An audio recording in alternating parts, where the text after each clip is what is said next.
वाढत्या रस्ते अपघातांच्या पार्श्वभूमीवर नागरिकांमध्ये वाहतूक शिस्त आणि सुरक्षिततेची जाणीव निर्माण करण्यासाठी सटाणा येथे रस्ता सुरक्षा अभियान 2026 अंतर्गत जनजागृती कार्यक्रम उत्साहात पार पडला। शासकीय विश्रामगृह येथे आयोजित या कार्यक्रमाने नागरिकांचे विशेष लक्ष वेधून घेतले। कार्यक्रमाची सुरुवात उपविभागीय अधिकारी महेश शेलार यांच्या हस्ते एलईडी प्रचार वाहनाला हिरवा झेंडा दाखवून करण्यात आली। या वाहनाच्या माध्यमातून शहरातील विविध भागांमध्ये रस्ता सुरक्षा विषयक माहितीपट व मार्गदर्शक चित्रफिती दाखवून नागरिकांना प्रत्यक्ष प्रबोधन करण्यात येत आहे। यावेळी उपप्रादेशिक परिवहन अधिकारी विनोद जाधव यांच्या हस्ते रस्ता सुरक्षा अभियान वाहतुकीची पाठशाळा या पुस्तिकेचे वितरण करण्यात आले। या उपक्रमातून सर्वसामान्यांना वाहतुकीचे नियम सुलभ पद्धतीने समजावून सांगण्यावर भर देण्यात आला।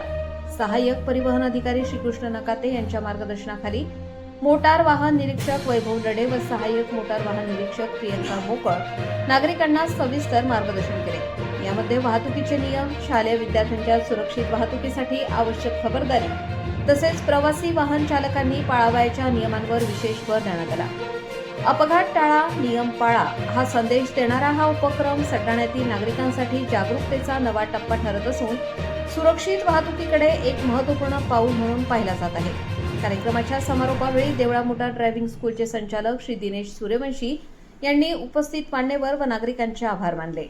प्रबंधभूमी महाराष्ट्र न्यूजसाठी वैभव पवार, सटाणा। फक्त आपल्यालाच नव्हे तर आपल्या गावातल्या सगळ्या नागरिकांनी नियमांचं पालन करायला पाहिजे।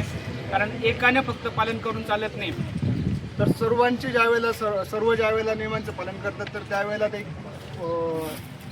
म्हणजे चांगला सुसंस्कृत समाज निर्माण होतो। एक छोटीशी गोष्ट आहे की एक गाव होतं, गावामध्ये दुष्काळ होता।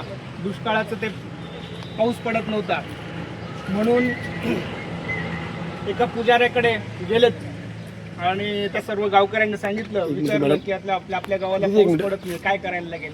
त्या पुजाऱ्याने सांगितलं की एक महादेवाचं मंदिर आहे, मंदिराचा गाभारा तुम्ही पाण्याने दुधाने भरून काढा। दुधाने भरला तर तुमच्या गावाला पाऊस पडेल। एक जण बेरकी होता, तो म्हटला की आपण काय दूध मी जर दूध नेलं नाही, पाणी नेलं तर काय फरक पडणार आहे, अख्खं गाव तर आणणारच दूध। दुसऱ्याने पण तसाच विचार केला, तिसऱ्याने तसाच विचार केला। रात्रीमधून तो गाभारा कशाने भरला? पाण्याने। मग पाऊस पडेल का? एकाने जर समजा असं केलं ना की एकाने पालन केलं नाही की दुसरा पण तसंच करतो। एकाने सिग्नल तोडला, तो गेला की लगेच त्याच्या मागून आत्ताच येत होतो। आत्ता येताना सर आपलं या ठिकाणी वडाळी भुईच्या मागे थोडासा आता सिमेंटचा रस्ता चाललेला आहे, हा सिंगल वे चाललेला आहे। सगळेजण बरोबर त्याच ठिकाणाहून फक्त 5 मिनिट जास्त लागणार होते, पण एकाने काय केलं, दुसऱ्या बाजूने रॉंग साईडने तिकडच्या साईडने कोणतं गाव आहे, खडकजामच्या तिकडून नाशिकवरून येताना थोडासा फक्त 5 मिनिट जास्त लागणार होते। त्याने एक केला, तिकडच्या बाजूने घुसला, तिकडे गेला तर तिकडे पूर्णच्या पूर्ण एक गेला, त्याच्या मागे दुसरा गेला, त्याच्या मागे तिसरा गेला, 8-10 जण गेले, तिकडचा पण जाम केला, इकडचा पण जाम केला। सर्वात महत्वाचं काय, आपण जर